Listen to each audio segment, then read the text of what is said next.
For God so loved the world, come on, that He gave His only Son. 끝까지의 사랑, 끝까지 사랑하셨던 것은 어떤 사랑일까요? 우리랑 어떻게 다를까요? 그분이 하신 끝까지의 사랑은 첫 번째는 시간적으로 끝까지입니다. 시간적으로 끝까지라는 것은 예수님께서 이제 자기의 사명을 다하시고 십자가에서 돌아가시는 그 마지막 순간까지, 그때까지 그 사랑하였던 제자들을 사랑하셨다는 거예요. 시간적으로 근데 그 마지막 순간의 십자가에서 예수님이 이 제자들을 사랑할 만하셨냐 하면 사랑할 만한 자들이 아니었어요. 왜? 그 마지막 예수님이 잡히시던 밤에 그 제자들의 발을 씻겨주셨습니다. 그 제자들의 발을 씻겨주시면서 예수님께서 마지막 만찬을 베푸시면서 사랑을 보여주셨어요. 그런데 몇 시간 있다 그 제자들이 예수님을 부인하고 떠났죠. 그 예수님을 부인하고, 베드로 같은 경우는 예수님 아마 눈 20m, 30m 앞에서 예수님을 모른다고 3번이나 부인했습니다. 그렇게 떠났던 자들이에요. 믿었던 자들, 내 사랑을 나눠줬던 자들이 마지막 순간에 예수님의 그 가장 중요한 사역을 감당하는 그 순간에 옆에서 도움을 드려도 부족할 판에 도망치고 모른다고 부인하고 저주하고 했던 자들이에요. 그러니 예수님의 생애 마지막 순간에 그 자들을 사랑할 수 있겠습니까? 우리라면 사랑하겠습니까? 니들이 그러고도 사람이냐? 이 괘씸한 놈들, 내가 만약에 부활하기만 하면 너희들은 진짜 내가 거들떠도 안 본다고, 거들떠도 안 보는 게 아니라 쫓아가서 찾아내가지고 그냥 니들은 그냥 곤장을 쳐버리겠죠, 우리 같으면. 근데 예수님은 그의 마지막 숨이 넘어가시는 그 마지막 순간까지 그 제자들이 사랑받을 수 없는 자들이었음에도 불구하고 사랑하셨다는 거예요. 그래서 시간적으로 생애 마지막 순간까지 철저하게 그 제자들에게 사랑을 보이셨다는 거예요. 사랑의 마음을 품고 계셨다는 거예요. 우리랑 다릅니다. 우리는 내가 사랑할 수 없는 상황, 그 시간대에 사랑이 날아가 버린단 말이에요.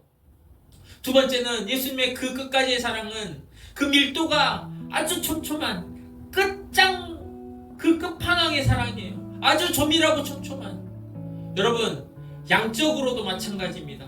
양적으로도 예수님의 사랑은 끝까지의 사랑이에요. 여기 제가 물컵이 있습니다. 이 물컵에 물을 담아보겠습니다. 여러분, 이 물컵이 우리의 마음이라고 생각하십시오. 그리고 이 안에 담겨있는 게 물이 아니라 사랑이라고 생각해 보십시오. 이게 우리가 가지고 있는 사랑이에요. 어떤 사람은 우리 마음 가운데 사랑이 좀 더 적을 수도 있고 양이 좀 많은 사람들도 있어요. 마더 테러세 같은 분 사랑이 훨씬 더 많겠죠. 우리 같은 사람, 평범한 사람들은 이 정도 있어요. 근데 우리는 어떻습니까? 이 양이 변해요. 어떤 때는 사랑의 마음이, 긍휼의 마음이, 자비의 마음이 좀 생겼다가도 화나고 스트레스 받고 또는 저 사람이 나 섭섭하게 하고 하면 이 사랑이 줄어들어요. 그래가지고 겨우 보일 듯 말 듯 남아있어요, 이 사랑의 양이. 그런데 예수님이 말씀하시는 그분의 사랑은 끝까지의 사랑입니다. 가득 차 있어요. 가득 차서 이 가득 찬 상태에서 변하지 않는 거예요. 어떤 상황이 닥치더라도 그 가득 찬 상태를 유지하고 있는 거예요. 우리는 조금만 상황이 변하면은 사랑이 줄어들어 버려요. 그런데 예수님의 사랑은 양쪽으로 끝에 차 있는, 끝까지 가득 차 있는 상태라 이 말씀이에요. 제가 아침에 뭐 먹고 싶다고 오늘 저녁에는 뭐 맛있는 거 낙지 먹고 싶어요 했는데 저녁 딱 밥상이 낙지가 아니야. 그래가지고 저녁을 차려준 아내에게 뭐야 낙지 없네? 이 말 한마디 하면 아내가 저녁을 사랑으로 준비했는데 남편이 내가 사랑으로 준비한 식탁에 대해서 낙지 없다고 투정을 부려. 그러면 남편에 대한 사랑이 아직도 우리 남편 이거 맛있게 먹었으면 좋겠다 하겠어요? 아니면 먹지마! 하는 마음이 들겠습니까? 대번에 그 사랑이 줄어들어 버려요.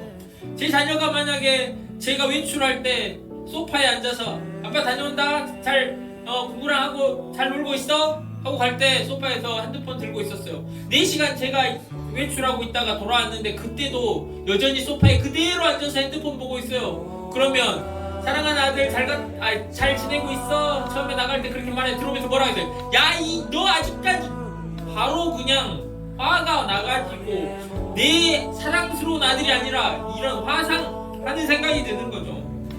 제가 신혼 초에 제가 축구를 좋아합니다. 그래서 신혼초에 제가 축구를 가면 보통 새벽 6시에 가가지고 9시, 3시간 정도 공을 차고 돌아왔어요. 근데 어느 날은 그날 오늘 점심 때 어디 가야 되니까 9시에 와라 했는데 축구가 너무 재밌었어요. 그날따라 많은 사람이 나와가지고 이렇게 팁을 막 나눠서 차다 보니까 제가 12시에 집에 왔어요. 즉 6시간을 공을 차다가 12시에 집에 왔죠. 오면서 이제 불안해가지고 막 전화를 하는데 전화를 받아요 안 받아요? 안 받아요. 전화도 안 받고 나가버렸어요. 그날 엄청나게 찾을 수가 없었습니다. 그날 저는 완전히 죄인이 돼버렸죠.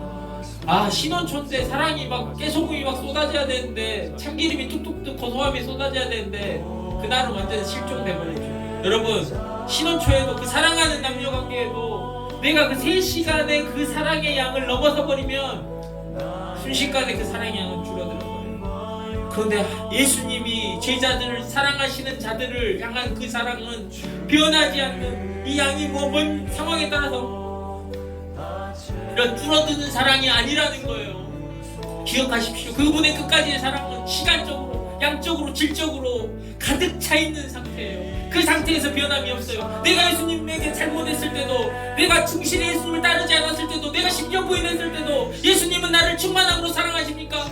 예, 그렇습니다. 여러분, 내가 죄인이지만 그 사랑에 그래서 내가 뛰어들어간다면 그 사랑으로 나를 변화시키기에 충분하다는 말이에요.